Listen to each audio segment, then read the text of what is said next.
साल पूरा हो गया। आज तक हमने देखा था कि जब सेंट्रल गवर्नमेंट इलेक्शन के बाद में 100 दिन पूरे करती है तो सब लोग सामने आते हैं और 100 दिन का अपना बजट रिपोर्ट लेकर आ जाते हैं। ये कहते हैं कि लो जी, ये हमारे कैलेंडर में हमारे 100 दिन में हमने क्या क्या काम किया है। यहाँ 100 दिन नहीं हो गए, यहाँ 360 दिन हो गए, 65 दिन हो गए। वो 365 दिन के बाद भी ये सिर्फ वही रोना रो रहे हैं कि स्टेटहुड अलग बात है। जो इनको रिस्पॉन्सिबिलिटी मिली है, लोग जो कश्मीर के लोग हैं, जम्मू कश्मीर के लोग, उन लोगों ने इनको वोट डाला है, वोट डाल के ऑनरेबल सीएम बना दिया। तो हमें समझ नहीं आ रहा है ये करना क्या चाहते हैं, क्या प्रूव करना चाहते हैं। यहाँ अगर आप ग्राउंड ज़ीरो पर देखें, हमने तो कहीं गैस सिलेंडर देखे नहीं, न किसी को गैस सिलेंडर आज तक मिला, न 200 यूनिट बिजली मिली, न चावल मिला 5 केजी का। अब उन सब को भी अगर एक साइड में देखें तो जो लीज आउट करते हैं होटल्स, जो इनकी रिस्पॉन्सिबिलिटी है उसको क्लियर करना है। आपने देखा होगा ये कहते हैं कि भाई पहलगाम के बाद में टूरिज्म आया नहीं कश्मीर में। भाई आप तो खुद टूरिस्ट को होटल के रूम से निकाल के धक्के दे के निकाल रहे हो बाहर कमरे से। ये तो आपकी रिस्पॉन्सिबिलिटी। आप क्या प्रूव करना चाहते हैं? आप ये प्रूव करना चाहते हैं कि ये एलजी साहब ने किया है। एलजी साहब has nothing to do with that. जो होटल का लीज है वो आपके पास फाइलें पड़ी है 7-7, 8-8 महीने से, जब से आप चीफ मिनिस्टर बने हैं। आप उन फाइलों को लीज के लिए पड़ी है, आप उसको या तो क्लियर कर दो, नहीं तो कैंसिल कर दो।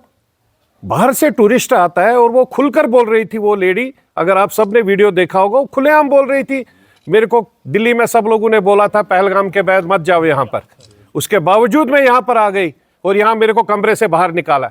जब हमने उसको पूरा वेरिफिकेशन की, प्रॉपर किया, तो उसमें एलजी साहब का कोई रोल ही नहीं है। वो फाइल उमर साहब के पास पड़ी है, सीएम के पास पड़ी है पिछले 7-8 महीने से। तो ये क्या करना चाहते हैं? क्यों ऐसी बात कर रहे हैं? क्यों ऐसे लोगों को धोखा दे रहे हैं?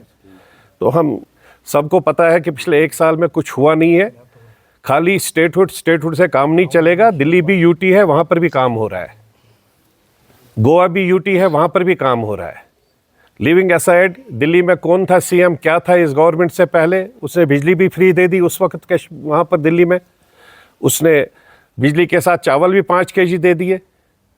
उसने जो कमिटमेंट्स की थी वो सब कमिटमेंट्स पूरे किए। तो ये लोग कहाँ पर है? ये खाली झूठ बोलते हैं लोगों को, इनको और कुछ आता नहीं है। सिंपल झूठ बोलना है, जो भी कुछ बोलो तो झूठ बोलते हैं कि भाई स्टेटहुड नहीं है।